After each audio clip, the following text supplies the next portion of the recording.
Assalamualaikum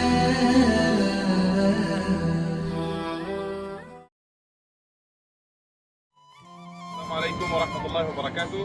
من قلب المستشفى الأندونيسي أوجه تحياتي إلى أهلي في أندونيسيا وأقول لهم تيرما كاسي شكرا على بناء هذه المستشفى، وإن شاء الله هيك ربنا يوصل الدعم كمان وكمان بيننا وبين أهلنا في أندونيسيا. وشكرا.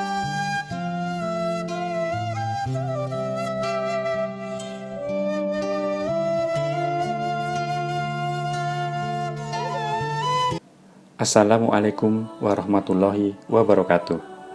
Sobat beriman yang dimuliakan Allah Subhanahu wa Ta'ala, kita sama-sama mengetahui pada tanggal 7 Oktober 2023 dunia internasional diguncang dengan berita yang mencengangkan tentang keberanian pasukan pejuang Palestina Hamas menyerang wilayah Israel.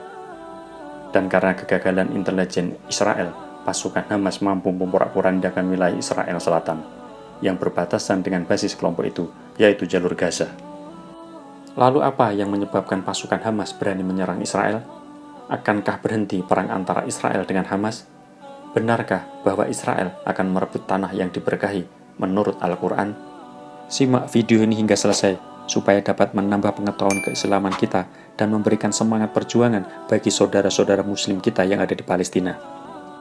Lebih dari 100 tahun yang lalu, yang dimulai dengan munculnya surat dari Arthur Balfour, Menteri Luar Negeri Inggris saat itu, yang ditujukan kepada Leonard Walter Rothschild, seorang tokoh komunis Yahudi Inggris. Surat tersebut dikenal dengan nama Deklarasi Balfour.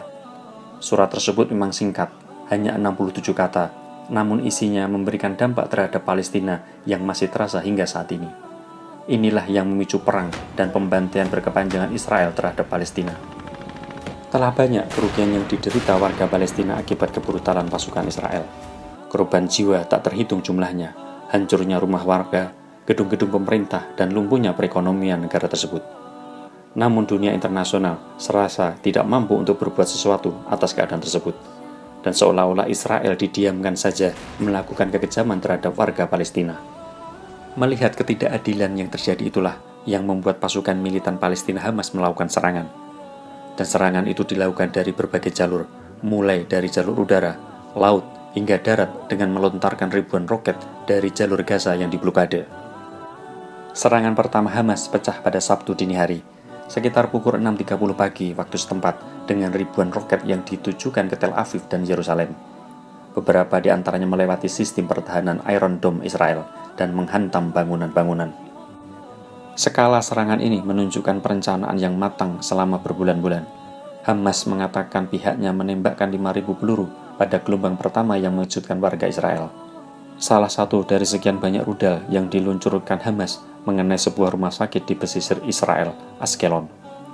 Setelah pengalihan perhatian dengan serbuan rudal tersebut, sekitar pukul 7.40 pasukan Hamas mampu masuk ke wilayah Gaza dengan cara merusak pagar besi di wilayah tersebut.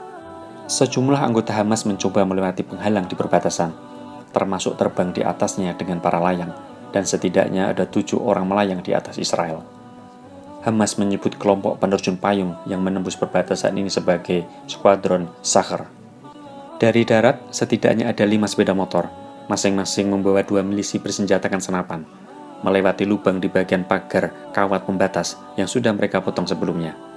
Di bagian perbatasan dengan sedikit penjagaan, sebuah bulldozer tampak sedang menghancurkan pagar kawat berduri. Anggota Hamas keluar dari Gaza ke berbagai wilayah di Israel. Daerah terjauh yang ditembus Hamas adalah kota Ofakim yang terletak 22,5 km di timur Gaza. Di kota Sderot, milisi tampak berdiri di belakang mobil bak terbuka yang berkendara melewati kota, dan sekitar belasan milisi bersenjata tampak menyebar melalui jalan-jalan kosong di Ashkelon. Di waktu yang hampir bersamaan, pasukan milisi berhasil masuk ke sebuah acara festival musik di daerah dekat Rein. Kemudian sejumlah milisi menembak ke arah kerumunan orang dalam festival musik tersebut, sehingga mengakibatkan kekacauan yang luar biasa. Dan lebih dari 260 mayat dilaporkan telah ditemukan dari lokasi tersebut, menurut agensi penyelamat Zaka. Kejadian serangan Hamas tersebut membuat Perdana Menteri Israel Benjamin Netanyahu menyatakan bahwa Israel sedang berperang.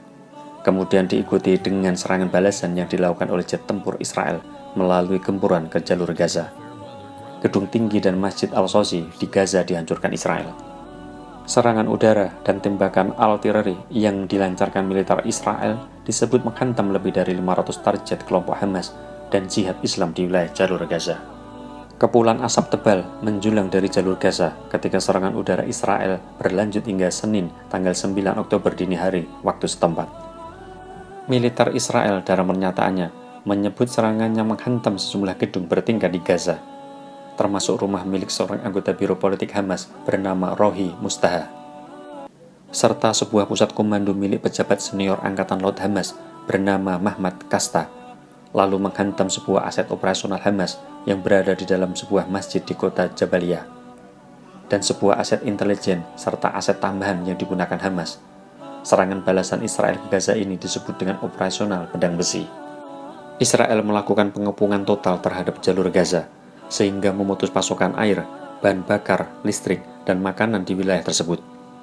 Menurut informasi media, sampai hari Selasa tanggal 10 Oktober pukul 11, korban jiwa meningkat, 687 orang tewas di Gaza, dan 900 orang tewas di Israel, serta ribuan orang luka-luka. Menurut PBB, pengungsi massal meningkat di jalur Gaza. Sebanyak kurang lebih 187.000 orang warga Palestina meninggalkan rumah.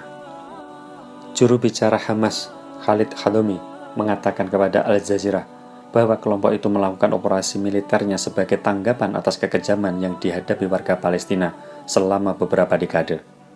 Selain itu, Israel juga diketahui beberapa kali melakukan serangan di wilayah Masjid Al-Aqsa, yang merupakan tempat suci umat Islam. Kami ingin komunitas internasional menghentikan kekejaman di Gaza terhadap rakyat Palestina dan tempat suci kami seperti Al-Aqsa. Semua hal inilah yang menjadi alasan dibalik dimulainya pertempuran ini, pungkasnya. Sedangkan menurut Komandan Militer Hamas, Muhammad Daif, mengatakan bahwa serangan Israel merupakan respon atas blokade yang terjadi di Gaza selama 16 tahun. Sobat beriman yang dimuliakan Allah Subhanahu wa Ta'ala, sama-sama kita ketahui bahwa kesucian Masjid Al-Aqsa ini bukan isapan jempol saja, melainkan sudah tertulis dalam firman Allah Subhanahu wa Ta'ala. Maha suci Allah yang telah memperjalankan hambanya Nabi Muhammad SAW pada malam hari dari Masjidil Haram ke Masjidil Aqsa, yang telah kami berkahi sekelilingnya agar kami perlihatkan kepadanya sebagian tanda-tanda kebesaran kami.